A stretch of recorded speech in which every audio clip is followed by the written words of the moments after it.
नमस्कार दोस्तों, welcome to UP regular classes. मैं पार्थ सचान आप सभी का स्वागत करता हूं। तो आज की इस वीडियो पे हम लोग बात करेंगे प्रधानमंत्री और मंत्रिपरिषद, जो इंडियन पॉलिटी का बहुत ही इंपॉर्टेंट चैप्टर है। प्रधानमंत्री और मंत्रिपरिषद, इसके बारे में जानकारी लेंगे। जैसा कि आपको पता है कि पॉलिटी में हम लोगों ने काफ़ी कुछ पढ़ लिया है। जो हम लोगों ने संविधान शुरू किया था, तो संविधान निर्माण की प्रक्रिया, प्रस्तावना, तो संविधान के स्रोत, प्रमुख आर्टिकल, उसके बाद fundamental duties, fundamental rights, DPSP, राष्ट्रपति, उपराष्ट्रपति। और आज की इस वीडियो में हम लोग बात करने वाले हैं प्रधानमंत्री और मंत्रिपरिषद। ठीक है, तो जितने भी पीवाईक्यूज हैं उनको अच्छे से सॉल्व करेंगे, एक्सप्लेनेशन देखेंगे, ताकि आपका भी एक भी क्वेश्चन बाहर ना जा सके। तो चलिए शुरुआत करते हैं इस सेशन की। चैनल पर नए सब्सक्राइब, इस वीडियो को लाइक और शेयर कीजिएगा। देखिए, पहला क्वेश्चन क्या कह रहा है।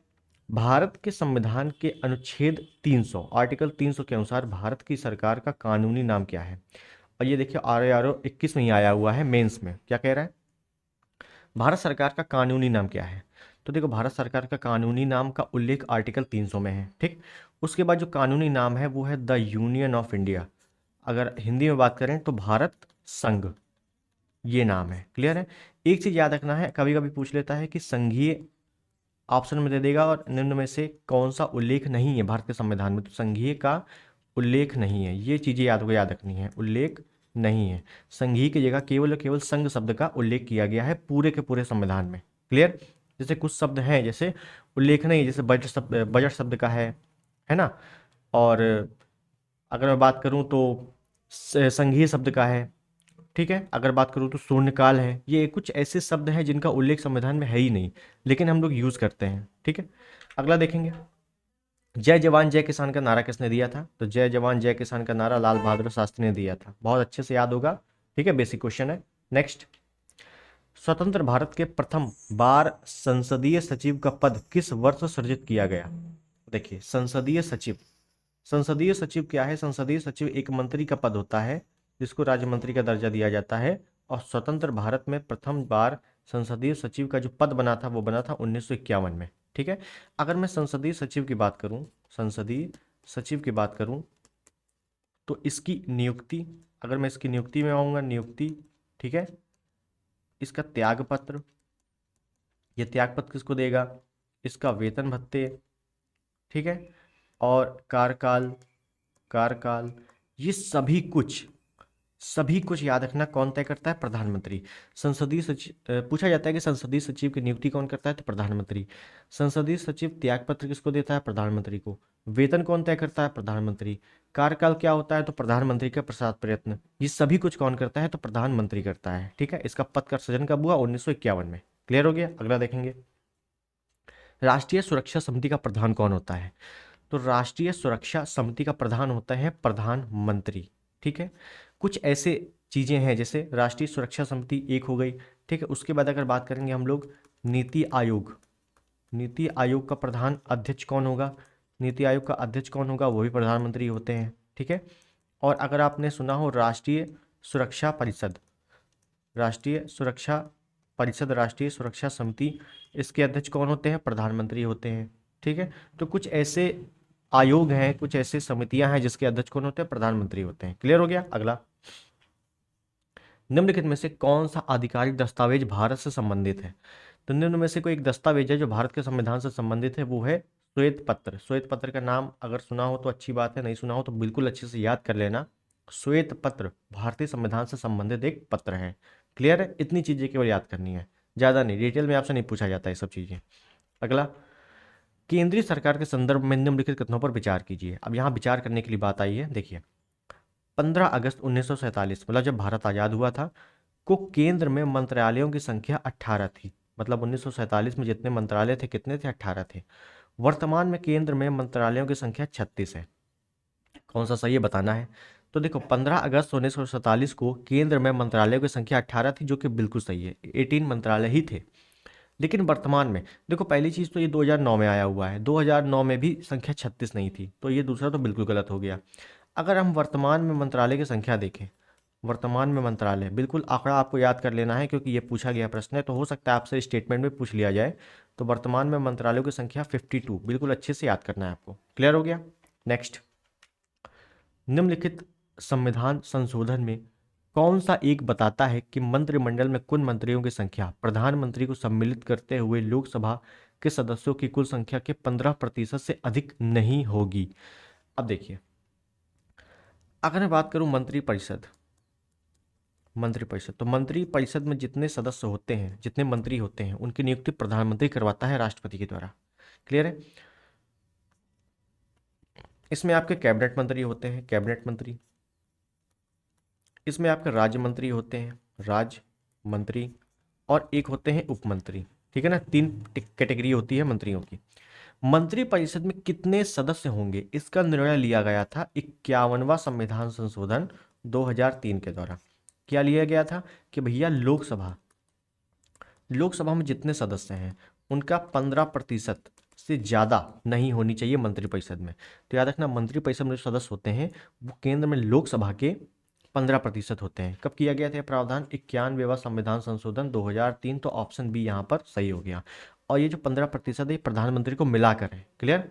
अगला, केंद्र सरकार में उच्चतम नागरिक सेवा अधिकारी कौन है? उच्चतम सेवा अधिकारी जो आईएएस ऑफिसर होते हैं उनमें सबसे बड़ी पोस्ट है मंत्रिमंडल सचिव। मंत्रिमंडल को ये क्या कहा जाता है? कैबिनेट मंत्री। मंत्रिमंडल में कौन से मंत्री आते हैं? कैबिनेट मंत्री।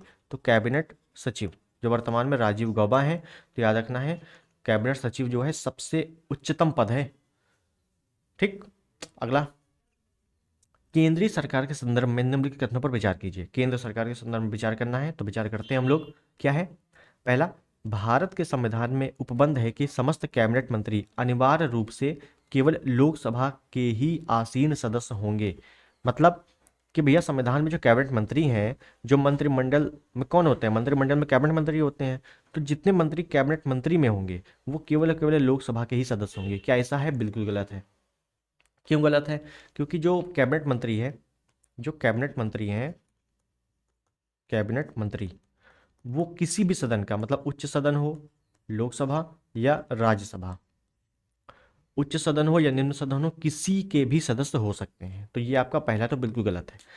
उसके बाद है, केंद्रीय कैबिनेट सचिवालय संसदीय कार्य मंत्रालय के निषेधाधीन कार्य करते हैं, जो कि बिल्कुल सही है। मतलब केंद्रीय कैबिनेट के जो सचिवालय संसदीय कार्य मंत्रालय के आदेश अनुसार काम करते हैं, जो कि बिल्कुल सही है। तो आपका केवल और केवल बी सही है। क्लियर हो गया? अगला, निम्नलिखित कथनों पर विचार कीजिए। कथन है, विचार करते हैं हम लोग। भारतीय संघ की कार्यपालिका शक्ति प्रधानमंत्री में निहित है।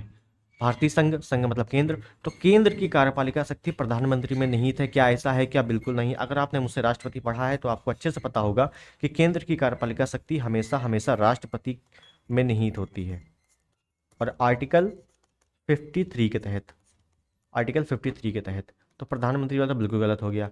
प्रधानमंत्री सिविल सेवा बोर्ड का पदेन अध्यक्ष होता है, सिविल सेवा बोर्ड, जो कि बिल्कुल गलत है। क्यों? क्योंकि ये प्रधानमंत्री सिविल सेवा बोर्ड का अध्यक्ष नहीं होता है। कौन होता है? सचिव। जो सचिवालय का कैबिनेट सचिव होता है, कैबिनेट सचिव, वही जो है सिविल सेवा बोर्ड का पदेन अध्यक्ष होता है। तो आपका दूसरा भी क्या है? गलत है। तो आपका ना तो 1 ना तो 2, आपका ऑप्शन डी यहां पर सही होता है। क्लियर? अगला, उप प्रधानमंत्री पद का सृजन मूल संविधान के अंतर्गत हुआ था, संविधान के प्रावधानों से हटकर हुआ था। तो याद रखना है ऑप्शन बी, उप प्रधानमंत्री का पद का सृजन संविधान से अलग हुआ था। इसका कोई प्रावधान नहीं था, बस ऐसे ही इसको बना दिया गया था कि अगर प्रधानमंत्री नहीं रहते हैं तो इसको लागू किया जाए। तो वर्तमान तक, अभी तक क्या है कि अब तो वर्तमान में उप प्रधानमंत्री का कोई पद है नहीं। कुल उप प्रधानमंत्री 8 हुए हैं। तो पहले उप प्रधानमंत्री कौन थे और अंतिम उप प्रधानमंत्री कौन थे, ये आपको कमेंट में बताना है। क्लियर है? अगले वीडियो में बताऊंगा, लेकिन आपको कमेंट में बताना है। अगला, प्रधानमंत्री मनमोहन सिंह।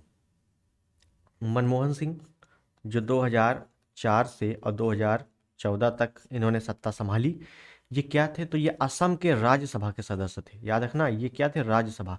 हालांकि ज़्यादातर प्रधानमंत्री लोकसभा के सदस्य होते हैं। वो क्यों होते हैं वो मैं आगे बताऊंगा, लेकिन याद रखना है मनमोहन सिंह असम के राज्यसभा के सदस्य थे। क्लियर?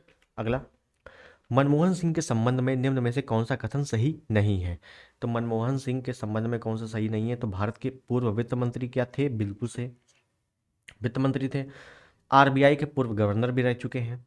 वित्त आयोग के पूर्व अध्यक्ष नहीं रहे हैं। अंतर्राष्ट्रीय मुद्रा कोष मतलब आईएमएफ, अंतर्राष्ट्रीय मुद्रा कोष जिसका हेडक्वार्टर वाशिंगटन डीसी में है, इसके भी पूर्व प्रतिनिधि रह चुके हैं भारत की ओर से। ठीक है, तो ए बी डी आपका सही है, सी गलत है। क्लियर? अगला, उदारीकरण, निजीकरण, भूमंडलीकरण। भूमंडलीकरण का मतलब वैश्वीकरण, वैश्वीकरण। तो उदारीकरण, निजीकरण, वैश्वीकरण की नीति, आर्थिक नीति की घोषणा की गई थी। तो उस समय प्रधानमंत्री कौन थे? प्रधानमंत्री थे पीवी नरसिम्हा राव। और इस समय वित्त मंत्री कौन थे? वित्त मंत्री कौन थे? तो याद रखना, मनमोहन सिंह। मनमोहन सिंह इस समय क्या थे? वित्त मंत्री थे। और भारत की स्थिति काफी खराब हो गई थी, जिन्होंने आर्थिक और इसी दौर पे आर्थिक स्थिति की सुधार की थी। कैसे? उदारीकरण, निजीकरण, वैश्वीकरण की नीति अपनाकर। उस समय प्रधानमंत्री कौन थे? पीवी नरसिम्हा राव। और वित्त मंत्री क्या थे? मनमोहन सिंह थे। क्लियर? अगला, भारत के प्रधानमंत्रियों में कौन अपने कार्यकाल में संसद में कभी भी उपस्थित नहीं हुए? मतलब प्रधानमंत्री रहे लेकिन कभी संसद में उपस्थित नहीं हुए। तो चौधरी चरण सिंह, याद रखना है, चौधरी चरण सिंह। क्लियर? नेक्स्ट, निम्नलिखित में से कौन अपने प्रधानमंत्री काल में लोकसभा में सदस्य थे? अब देखिए क्या बोला है कि प्रधानमंत्री जब वो थे तब वो लोकसभा के सदस्य थे। तो लोकसभा के सदस्य कौन थे? चंद्रशेखर। चंद्रशेखर ऐसे व्यक्ति थे, निम्न में से ऐसे प्रधानमंत्री थे, ये क्या थे? लोकसभा के सदस्य थे। देवगौड़ा की बात करूं, आई के गुलजार या डॉक्टर मनमोहन सिंह, ये सभी राज्यसभा के सदस्य थे। क्लियर? अगला, निम्नलिखित में कौन भारत के प्रधानमंत्री बनने से पूर्व किसी राज्य के मुख्यमंत्री नहीं रहे? देखो, एक ऐसे प्रधानमंत्री हुए हैं जो कभी मुख्यमंत्री नहीं रहे। कौन हुए हैं? चंद्रशेखर। बहुत अच्छे से याद रखना, चंद्रशेखर एक ऐसे प्रधानमंत्री हैं जो कभी मुख्यमंत्री नहीं रहे किसी भी राज्य के, लोकसभा के सदस्य रहे। ठीक, लोकसभा के सदस्य रहते हुए ये प्रधानमंत्री बने थे। निम्नलिखित में से कौन भारत के प्रधानमंत्री बनने से पूर्व किसी भी राज्य के मुख्यमंत्री नहीं रहे? चंद्रशेखर। सेम क्वेश्चन है ना, और 2 बार आया हुआ है, अच्छे से पढ़ना है इसको। भारत के किस प्रधानमंत्री की मृत्यु देश से बाहर हुई थी?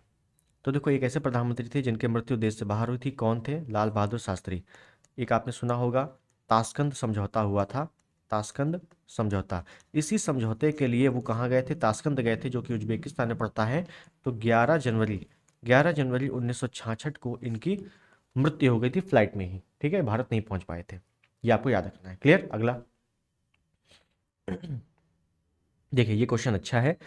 निम्नलिखित में से किसका या किन लोगों का स्वतंत्र भारत के प्रथम मंत्रिमंडल 1947 का पोर्टफोलियो उनके अंतरिम सरकार 1946 के पोर्टफोलियो से भिन्न था? मतलब पहले मैं अंतरिम सरकार की बात करूं तो अंतरिम सरकार में आपसे एक क्वेश्चन पूछा जाता है। अंतरिम सरकार, हालांकि मैंने बताया भी है इसको पहले के वीडियो में, अंतरिम सरकार आपसे 2 टाइप से पूछा जाता है। अंतरिम सरकार की घोषणा कब हुई? अंतरिम सरकार की घोषणा कब हुई? और अंतरिम सरकार का गठन कब हुआ? अंतरिम सरकार की घोषणा और अंतरिम सरकार की गठन कब हुआ, ये 2 क्वेश्चन पूछे जाते हैं। तो याद रखना, घोषणा जब भी आएगा तो आप लोग करोगे 24 अगस्त 1946, और जब भी गठन आएगा तो आप लोग करोगे 2 सितंबर 1946। ठीक है, ये 2 डेटें बहुत पूछी जाती हैं, अच्छे से याद रखना है। क्लियर? उसके बाद पूछा गया है कि जो प्रथम मंत्रिमंडल बना था स्वतंत्र भारत के बाद और अंतरिम सरकार जो बनी थी 1946 में, तो निम्न में जो लोग दिए हुए हैं इनमें से क्या पद किसका किसका चेंज हुआ था या किसका किसका भिन्न था, ये पूछा गया है। देखो, अगर जगजीवन राम की बात करें तो इनको मिला था श्रम श्रम मंत्रालय। 1946 में भी श्रम मंत्रालय मिला था और 47 में मिला था। डॉक्टर राजेंद्र प्रसाद की बात करें तो इनको मिला था खाद्य और कृषि मंत्रालय, 46 में भी मिला था, 47 में भी मिला था। सरदार बलदेव सिंह, इनको मिला था रक्षा मंत्रालय, 46 में भी मिला था, 47 में भी मिला था, दोनों टाइम। ठीक है, लेकिन जो CH भाभा है ये अलग है। क्यों? क्योंकि इनको 47 में मिला था वाणिज्य मंत्रालय और 46 में मिला था विद्युत मंत्रालय। तो इनका क्या था? पोर्टफोलियो भिन्न था, 46 में अलग था, 47 में अलग था। तो केवल आपका डी ऑप्शन यहाँ पर सही है। क्या है? केवल 3। ठीक है ना, CH भाभा ये चेंज थे, बाकी तीनों को सेम मंत्रालय दिया गया था, 1946 में भी 1947 में भी। क्लियर हो गया? अगला, भारत में स्वतंत्रता के पश्चात, स्वतंत्रता के बाद प्रथम मंत्रिमंडल का कानून मंत्री कौन था? कानून किसने बनाया? BR अम्बेडकर ने, तो वही कानून मंत्री होंगे। बिल्कुल सिंपल लॉजिक है। क्लियर? अगला, स्वतंत्र भारत के प्रथम वित्त मंत्री थे। स्वतंत्र भारत मतलब 15 अगस्त 1947 के बाद वित्त मंत्री कौन थे? तो षटमुखम चेट्टी या सेट्टी, चेट्टी, षटमुखम चेट्टी, जो कि आपका ऑप्शन में कहीं भी नहीं है। तो ये क्वेश्चन आपका क्या है? गलत है। अगर आपसे पूछा जाता गणतंत्र भारत के बाद वित्त मंत्री कौन थे तब? आप करते जॉन मथाई।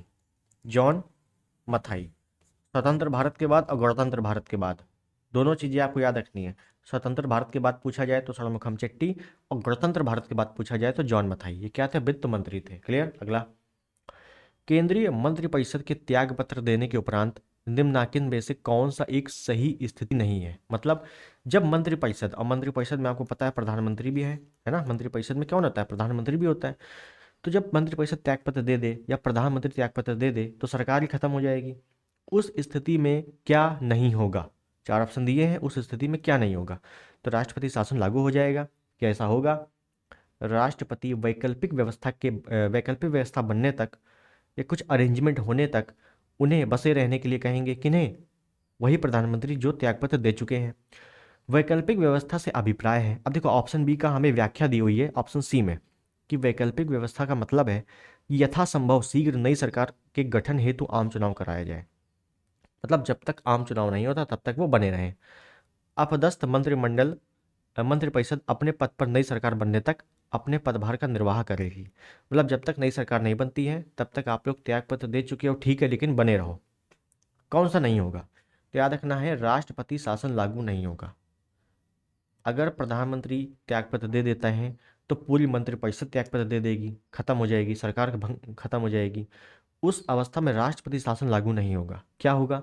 उनको कहा जाएगा कि भैया तब तक बने रहो जब तक तुरंत चुनाव नहीं होता या नया प्रधानमंत्री नहीं आता है। क्लियर है? ये चीजें याद रखनी है आपको। अगला, भारत में अविश्वास प्रस्ताव के विषय में निम्नलिखित कथनों पर विचार कीजिए। अविश्वास प्रस्ताव, अविश्वास प्रस्ताव के बारे में पहले मैं कुछ बता दूं। अविश्वास प्रस्ताव, अविश्वास प्रस्ताव जब भी आएगा आपको केवल केवल एक दिमाग में रखना है, लोकसभा। अविश्वास प्रस्ताव कहाँ आता है? लोकसभा में आता है। अविश्वास प्रस्ताव पास होता है लोकसभा में बहुमत के आधार पर। अविश्वास प्रस्ताव फेल होता है लोकसभा में जब बहुमत नहीं मिलता। तो अविश्वास प्रस्ताव कब आता है? जब लोकसभा के 50 सदस्यों के समर्थन होता है। केवल केवल लोकसभा ही यहाँ पे मैटर करेगी, राज्यसभा का यहाँ कोई रोल नहीं है। अब देखते हैं क्वेश्चन क्या है। अविश्वास प्रस्ताव के विषय में कथन पर विचार कीजिए। तो भारत के संविधान में किसी अविश्वास प्रस्ताव का कोई उल्लेख नहीं है। संविधान में अविश्वास प्रस्ताव का कोई उल्लेख नहीं है, जो कि बिल्कुल सही है। किसी भी आर्टिकल में इसका उल्लेख नहीं है। ठीक, अविश्वास प्रस्ताव केवल लोकसभा में ही पुनः स्थापित किया जा सकता है, जो कि बिल्कुल सही है। केवल लोकसभा, और मैंने कहा है जब भी अविश्वास प्रस्ताव आएगा केवल लोकसभा आपको याद रखना है। तो ऑप्शन बी आपका सही है। क्लियर? लोकसभा में मंत्रिपरिषद के विरुद्ध अविश्वास का प्रस्ताव लाने हेतु तो न्यूनतम सदस्य संख्या है। तो जब भी लोकसभा में मंत्रिपरिषद या सरकार के विरुद्ध अविश्वास प्रस्ताव आएगा तो 50 सदस्यों का समर्थन जरूरी है, जो 50 सदस्य केवल और केवल लोकसभा के ही सदस्य होंगे। क्लियर हो गया? अगला, मंत्रिपरिषद के विरुद्ध अविश्वास प्रस्ताव लाने के लिए लोकसभा के सदस्यों की संख्या होनी चाहिए, 50 सदस्य होने चाहिए। सिंपल क्वेश्चन है, कई बार आ चुका है। क्लियर? अगला, अपना त्यागपत्र देने के बाद भारत में एक मंत्री को अपने त्याग पत्र के विषय में लोकसभा में व्यक्तिगत वक्तव्य देने के लिए किसकी अनुमति की आवश्यकता होती है? मतलब अपना त्याग पत्र देने के बाद भारत के एक मंत्री, अगर कोई भारत का मंत्री है त्याग पत्र दे देता है लोकसभा में, अगर उसे व्यक्तिगत पर्सनल कुछ वक्तव्य देना है, कुछ अनाउंस करना है, कुछ बोलना है, तो किसकी अनुमति लेगा वो लोकसभा में? तो लोकसभा अध्यक्ष की लेगा, और लोकसभा अध्यक्ष मतलब स्पीकर, लोकसभा अध्यक्ष। ठीक है, एक चीज और यहां याद रख लेना कि अगर आपसे पूछा जाता है कि कोई भी व्यक्ति लोकसभा में अपनी भाषा में अगर बोलना चाहता है तो किससे अनुमति लेगा? वो भी लोकसभा अध्यक्ष से लेगा। और अपनी भाषा का मतलब है कि अपनी भाषा में अगर बोलना चाह रहा है तो वो आर्टिकल 120 के तहत बोलेगा। आर्टिकल 120 में क्या है? संसद की भाषा। याद रखना, आर्टिकल 120 में संसद की भाषा है कि अगर वो संसद में कुछ भी बोल रहा है, अपनी भाषा में अगर बोलना चाह रहा है, चाहे कन्नड़ हो, मलयालम हो, तो वो क्या करेगा? सीधे स्पीकर से अनुमति लेगा आर्टिकल 120 के तहत। क्लियर? अगला, क्या कह रहा है? किस सदन के सदस्यों द्वारा बहुमत से अविश्वास प्रस्ताव पास होने पर मंत्रिपरिषद को त्यागपत्र देना पड़ेगा? कहां पर बहुमत होगा? जब अविश्वास प्रस्ताव पास हो जाएगा और मंत्रिपरिषद त्यागपत्र दे देगी, तो केवल लोकसभा में, लोकसभा का, केवल लोकसभा का, याद रखना। क्लियर? निम्नलिखित में से कौन सा एक प्रस्ताव भारत में मंत्रिपरिषद रख सकती है? मंत्रिपरिषद रख सकती है। मंत्रिपरिषद का मतलब समझो, यहाँ पे क्वेश्चन अच्छा है।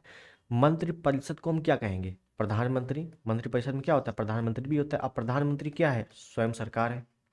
क्या है? सरकार है। तो क्या सरकार अपने लिए अविश्वास प्रस्ताव लाएगी क्या? मतलब सरकार ये कहेगी क्या भैया अविश्वास प्रस्ताव मेरे लिए लाओ? नहीं, सरकार तो क्या करेगी? विश्वास लाएगी।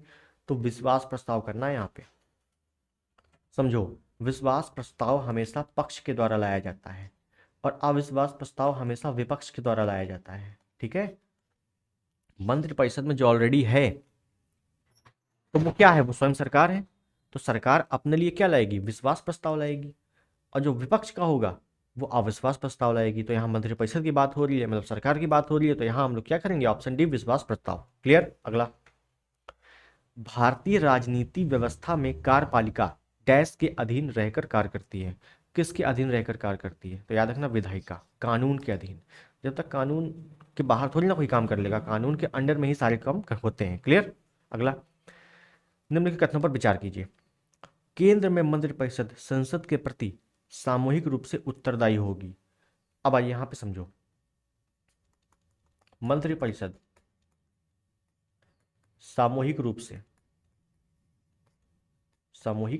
से लोकसभा, सामूहिक रूप से मंत्रिपरिषद सामूहिक रूप से लोकसभा के प्रति उत्तरदायी होगी। क्या होगी? लोकसभा के प्रति उत्तरदायी होगी।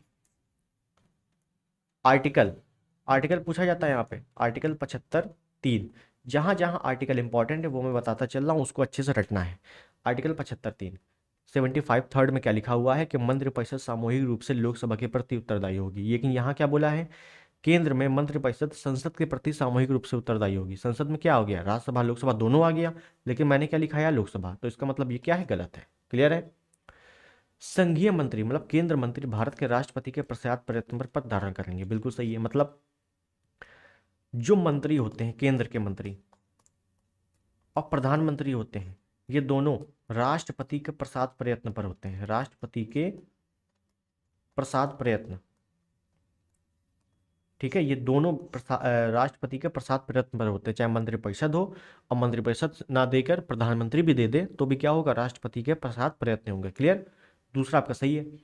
विधि निर्माण हेतु प्रस्ताव के बारे में प्रधानमंत्री राष्ट्रपति को सूचित करेगा। बिल्कुल सही। तो आपका पहला गलत है, 2 3 सही है, तो ऑप्शन बी आपका सही हो गया। क्लियर? अगला, भारतीय संघ में, भारतीय संघ मतलब भारतीय केंद्र में, संघ मतलब केंद्र में मंत्रिपरिषद संयुक्त रूप से लोकसभा और राज्यसभा दोनों के प्रति उत्तरदायी होगी। बताओ आप लोग, मैंने क्या बताया था? मैंने बताया था कि भैया मंत्रिपरिषद सामूहिक रूप से लोकसभा के प्रति उत्तरदायी होगी 75(3) आर्टिकल 75 थर्ड के तहत। तो यहाँ लोकसभा राज्यसभा दोनों दिया हुआ है, तो मतलब गलत है, कथन गलत है। ऑप्शन आइए, कथन कारण दोनों सही है, गलत। क्यों? क्योंकि कथन गलत है।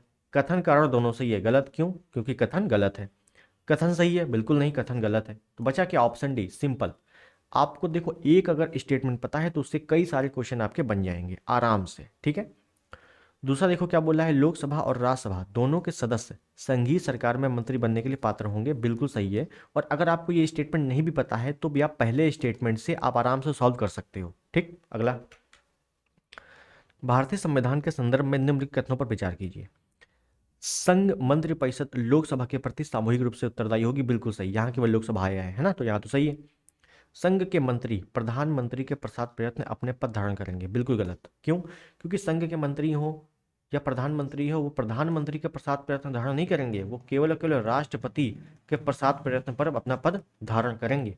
दूसरा गलत है, पहला सही है, तो केवल एक सही है, ठीक। अगला, संघीय मंत्रिपरिषद के मंत्री सामूहिक रूप से उत्तरदायी होते हैं लोकसभा के प्रति, केवल लोकसभा के प्रति, ठीक है।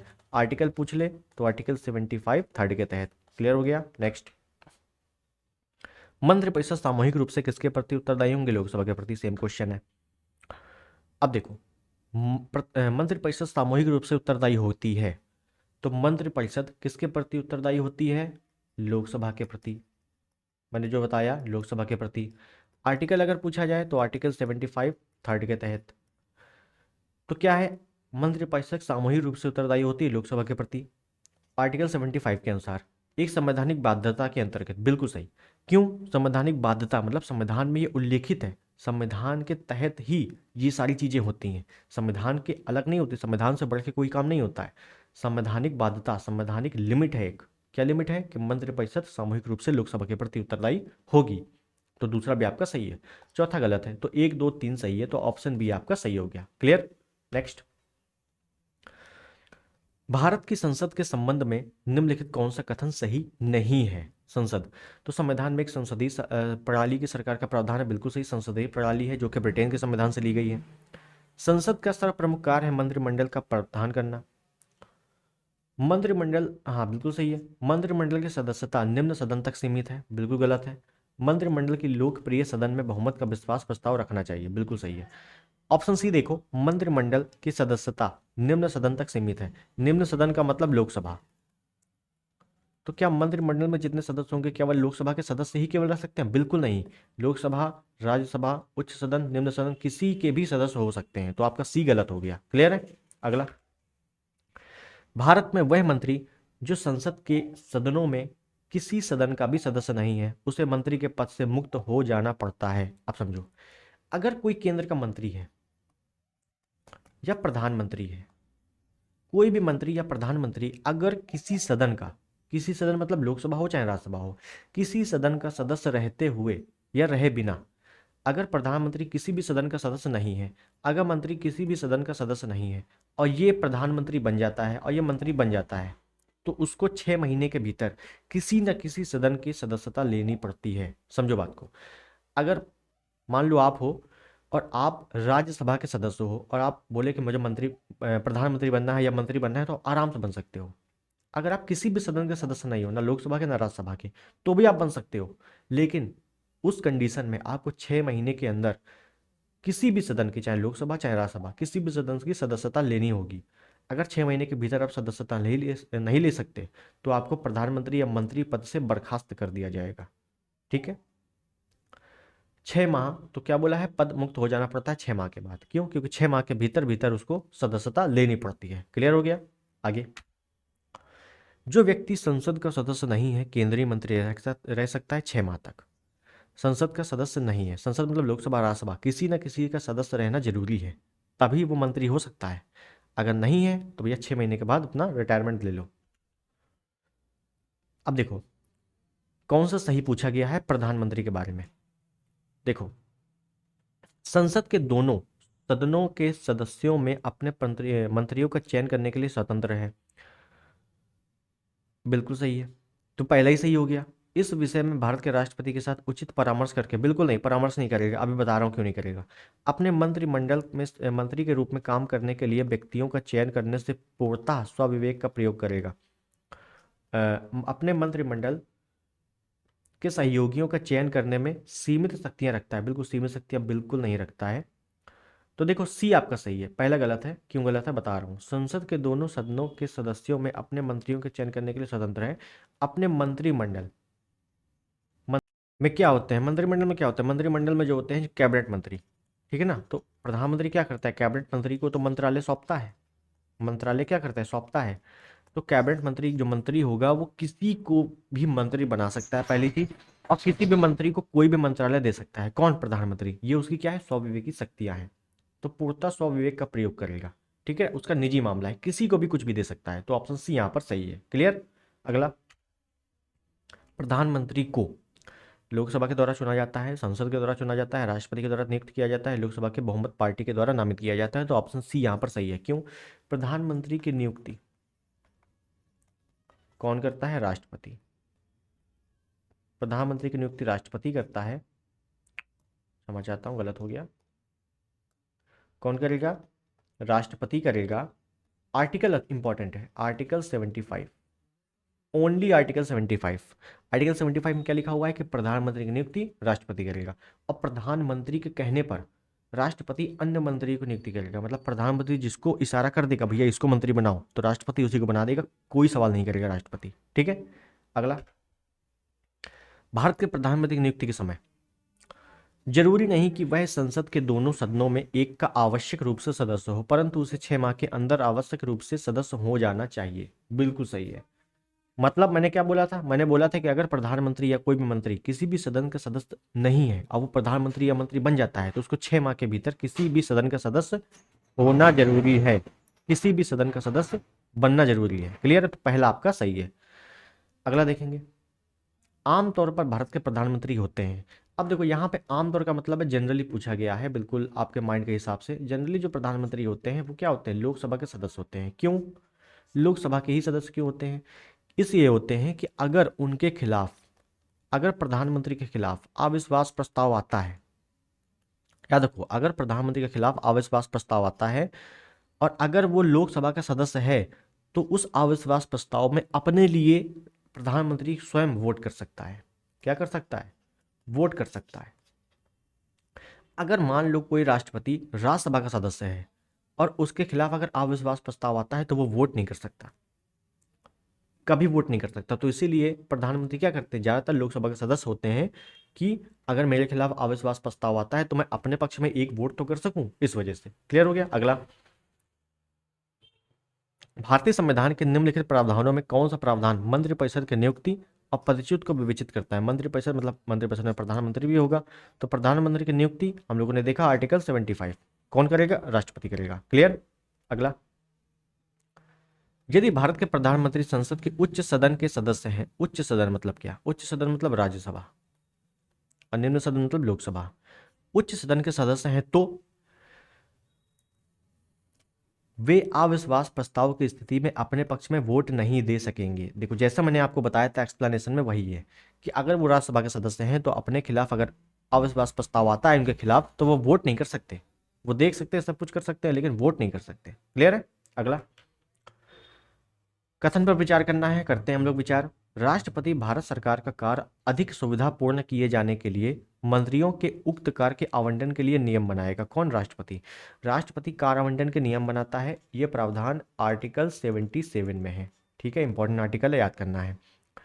भारत सरकार की समस्त कार्यपालिका कार्रवाइयां प्रधानमंत्री के नाम से की हुई कही जाएंगी। बिल्कुल नहीं, किसके नाम से की हुई कही जाएंगी, राष्ट्रपति।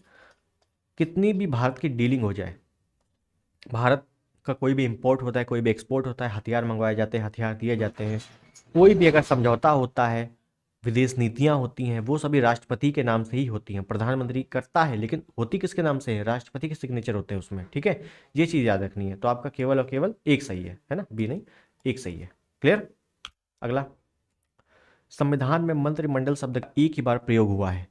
तो देखो मंत्रिमंडल शब्द का प्रयोग जो है वो 44वें संविधान संशोधन 1978 के तहत मंत्रिमंडल शब्द जोड़ा जाता है संविधान में, और इसका प्रावधान आर्टिकल 352 में किया जाता है। आर्टिकल 352 में क्या है, आपातकाल है, राष्ट्रीय आपात है, उसी में ये प्रावधान किया जाता है। क्यों किया जाता है, थोड़ी सी स्टोरी बता देना चाहता हूँ।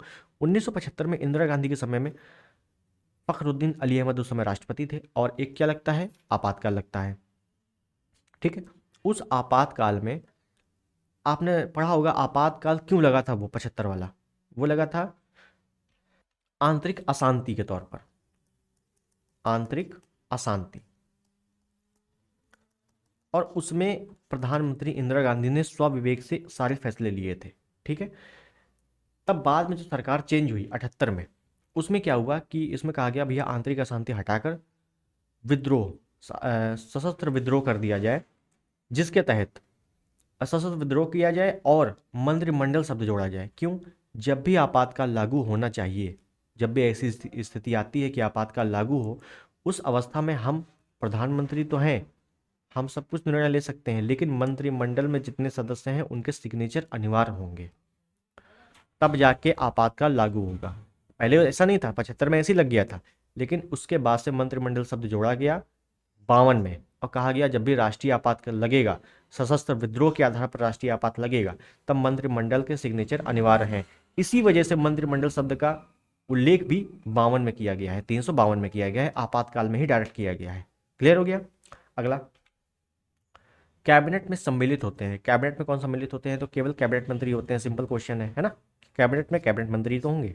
अगला, कैबिनेट का तात्पर्य है कैबिनेट स्तर के मंत्री, सेम क्वेश्चन है। कथनों पर विचार कीजिए, तो विचार करते हैं हम लोग। भारत का संविधान मंत्रियों को 4 श्रेणियों, गलत हो गया। क्यों, मैंने शुरुआत में बताया केवल 3 श्रेणियां हैं, कैबिनेट मंत्री, राज्य मंत्री, उप मंत्री। ठीक है, तो पहला तो आपका गलत, 4 श्रेणियां आ गई। उसके बाद देखो, संघ सरकार में मंत्रियों की कुल संख्या, संघ सरकार मतलब केंद्र सरकार में मंत्रियों की कुल संख्या प्रधानमंत्री को मिलाकर लोकसभा के कुल सदस्य का 15% से अधिक नहीं होनी चाहिए। और यह प्रावधान किया गया था 91वें संविधान संशोधन 2003 के द्वारा।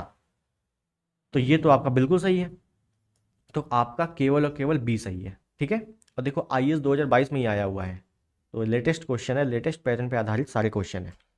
अगला, भारतीय संविधान के अनुच्छेद 78 में प्रावधान है किसका?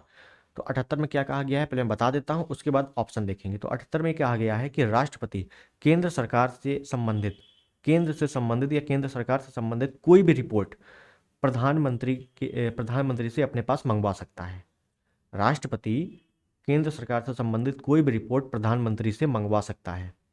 कौन मंगवाएगा?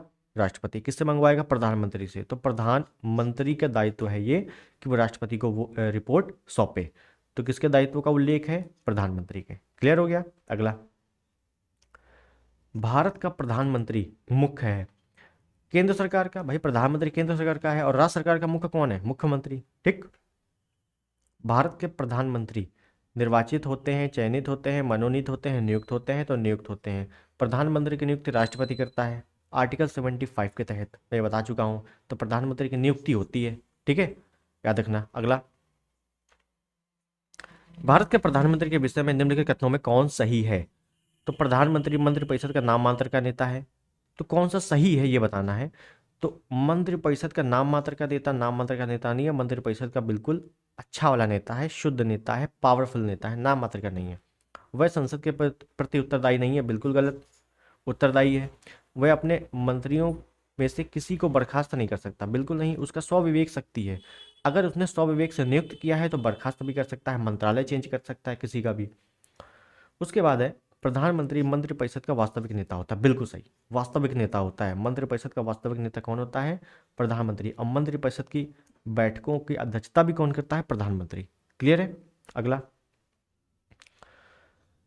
निम्न कथनों पर विचार कीजिए। विचार करना है कथन पे, तो करते हैं हम लोग। संघ की कार्यपालिका शक्ति प्रधानमंत्री में निहित है। संघ मतलब केंद्र, तो केंद्र की कार्यपालिका शक्ति प्रधानमंत्री में निहित है। बिल्कुल गलत है। क्यों?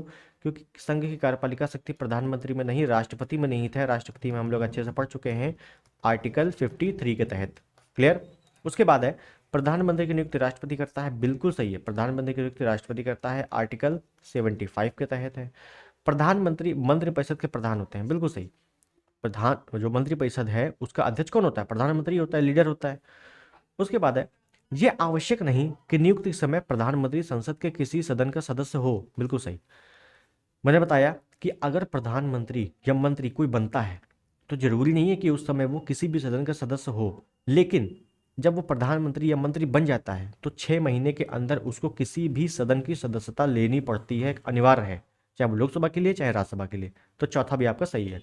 तो पहला गलत है, 2 3 4 सही है। तो 2 3 4 आपका ऑप्शन सी बिल्कुल सही है। क्लियर है?